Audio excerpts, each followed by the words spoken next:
ቤት ለመግዛት ማወቅ ወይም ማጣራት ያለባችሁ 5 ወሳኝ ነጥቦች። ይህ ቪዲዮ ቤት መግዛት ለሚፈልጉ ሰዎች ነው።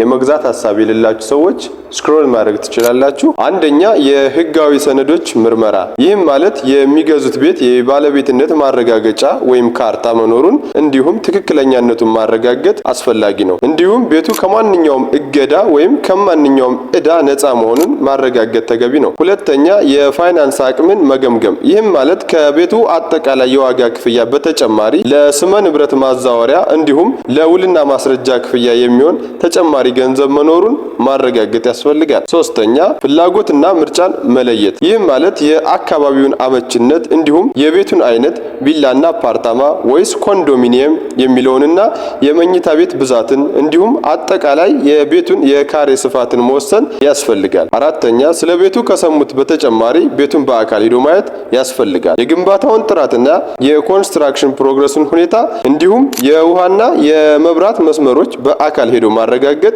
ያስፈልጋል። አምስተኛ የገበያ ዋጋን ማወዳደር ነው። ይህም ማለት ወቅታዊ የገበያ ዋጋን ከአካባቢው ሁኔታ ጋር በማነጻጸር ትክክለኛውን ዋጋ መረዳት ያስፈልጋል። እንዲህ አይነት ተጨማሪ መረጃዎችን በየጊዜው ስለማጋራችሁ ለተጨማሪ መረጃ አካውንትን ፎሎ ማድረግ እንዲሁም ይህ ቪዲዮ ይጠቅማቸዋል ለምትሏቸው ሰዎች ሼር በማድረግ ይህ ቪዲዮ መቼ እንደሚጠቅማችሁ ስለማይታወቅ ፌቨራይት ምልክቷን ተጫኑ። ይመቻችሁ።